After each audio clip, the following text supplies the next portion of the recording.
Hi guys, it's so nice to see you. I haven't heard from you for ages. How have you been? Oh, hi. Yeah, it's been a while. Good to hear you.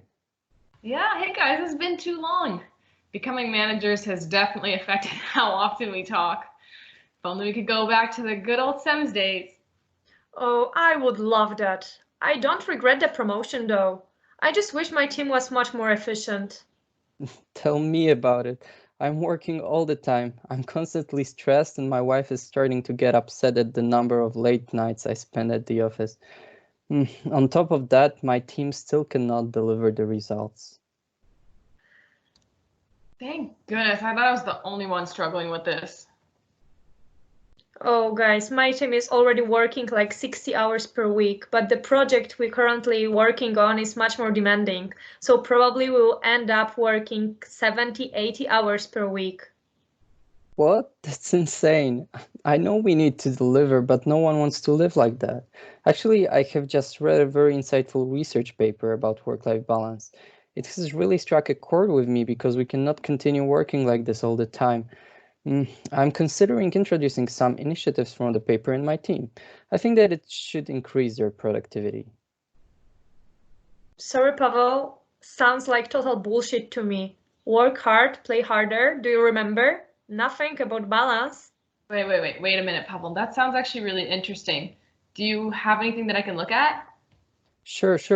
Take a look at this video. I'll share my screen with you in a minute. The internet has bridged billions of people together and has us connected 24 hours a day, and taking work home is the norm. A global survey done by The Way Ahead in the gas and oil industry showed that 55% of workers in the industry took their work home, and 38% felt guilty when they did not carry something from the office. At the same time, Next Evolution Performance found, from their coaching experience, that employees in the workplace are 60% as productive as they could be. Essentially, what's happening is that we go to work and constantly check and reply to our emails, do some of the work we're supposed to do, check our social media, and then, with our minds still on work, go home. When you get home, you spare some time before or after dinner to get working on the work you didn't do. As you're hitting the send button on the report you were working on, your email pings. Your proactive supervisor has already assigned you work for tomorrow all the way to Monday. It seems like a lot of work, you think. You shut off your computer, your head fills with mental images of all the reports you'll have to send and the meetings you'll have to attend. With this stream of thoughts, you go to sleep. In the morning, you're back to work. And just as you take work home in the evening, you do the same during the weekend, as your supervisor knows you're only an email away. That's why the conversation on work-life balance is important. It might seem normal, but it's not healthy that you're at work all the time. Some of the effects of a bad work-life balance include fatigue and constant exhaustion, increased expectations on the part of the employer, which is why your supervisor can call you on a weekend, increased stress, and a reduction in time spent with family and friends. Are you kidding me? My team is only 60% as productive as they could be. I can't believe they're so lazy. I don't know, Sylvia. I don't think it's a matter of being lazy. It's about using your time effectively. Yeah, I agree with Julia. There's clearly a link between work-life balance and productivity. I'll just make my team be balanced. There are plenty of things that can help. They probably just don't know what to do. Guys, do you hear yourselves? I'm not taking part in this waste of time. But you know what? I'll be happy to hear after a month of this work-life balance nonsense that I was right. People just need to get work done. Longer or harder or both. That's how it's always been. Sorry guys, my boss is calling me. I think we haven't met targets again. Bye. Hi, Sylvia. Okay, bye, Sylvia. Oh well. But Pavel, I think I really want to implement some of these work-life balance initiatives. I just have no idea where to start. Do you have any ideas? Sure. I have already plenty of ideas. Check out this nice set of guidelines I found. So how do you balance out your work and home life in a way that's healthy, but still ensures that you keep your job? Begin by finding out how much time you spend in either of these lives. Start a diary, and during a normal week, log in the amount of time you spend doing productive work at the office. Make sure to account for time you waste being distracted, how long your chores take, and the amount of time you spend unplugged. Looking at the diary, what seems problematic to you? Can you see that you spend too much time at work? How much of that time is spent productively? Or maybe your problem is more about the fact that the time you're supposed to be winding down is spent thinking about work. Either way, you need to diagnose the specific problem that's in the balance of your work and personal lives. Yes, I'm going to implement all of this in our team. Everyone will get a notebook and start a diary calculating their time used and misused at the office. It will for sure help us manage our time more effectively. Oh, and I'll get my team a membership with access to a gym and meditation classes. If all of us start doing that, I'm sure our productivity will skyrocket. Yeah, those sound like they could be really helpful. Could definitely encourage our employees to achieve better work-life balance. The only thing I'm worried about is that it won't please everyone. My team is really diverse across race, gender, and age, and they all have different needs. I think I would rather offer like a wide range of work-life balance initiatives and then let my team choose which works best for them. Well, I understand you, but I think it will take you a lot of time, and the results aren't sure. I'd rather go for the ready solutions I have found. They are based on solid research. I'm sure they'll increase our productivity. Yeah, okay. You do what you believe is best, and I mean, it might take me a while, but I think I'm going to follow a different approach.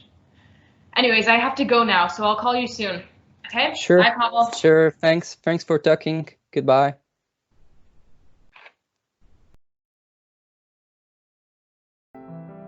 Work flexibility isn't about working less. It's a way to keep people engaged and performing well by giving them the ability to work in ways that fit their needs and preferences. One option is telecommuting, or working from home. This saves time and money in commuting costs and allows employees to meet the demands of their busy lives while still getting the job done. In addition, telecommuting can save the company money by lowering utility and overhead costs and is good for the environment, taking cars off the roads and reducing energy consumption. Flexible work schedules are another option.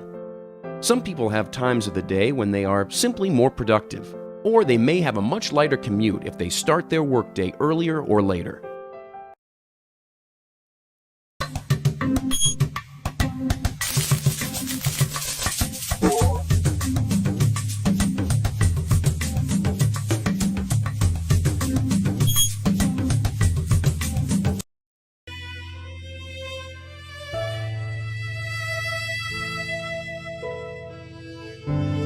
Six months later.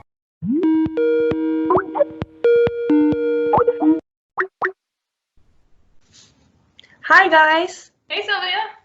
Sorry I okay. haven't spoken in a while. I was so tired of work. By the way, how was your work-life balance experiment gone? Or am I going to hear the magic words? You were right. It's not working. I started making my team write in those diaries, but instead of using their time more effectively, the note-taking started to distract us from important stuff at work. Also, those gym memberships and meditation classes, I spent a big sum from our team budget on it, and it turned out that half of them don't even use the memberships. It was a huge waste of money. What? No. Okay, you're not going to hear the magic words from me because my experience was very different from Pavel's. Guys, the change I witnessed in my team was amazing. Productivity increased by 25%, and my team comes to work happier and motivated. On top of that, I have more free time, and I'm not nearly as stressed about work as I used to be. Wait, what? How is it possible? We did the exact same thing and... No, Pavel, we didn't. You gave your team instructions on how to change their habits, but I gave my team the flexibility to live the lifestyle that worked best for them. It was really nice that you showed them techniques to achieve work-life balance, but without our help as managers, no change will really materialize, much less stick. That's what I noticed. See, not everyone took advantage of all of the activities, but everyone embraced the changes that made sense for their lifestyle. So I established the work-life balance strategies with them and talked about them regularly with my team, and I'm so glad that I did because it has been the best change I've ever made in my whole career. Oh God, that really starts to make sense now. My team was working 70 hours the last months and nothing changed. It even worse. Maybe you were right after all? That's all, folks.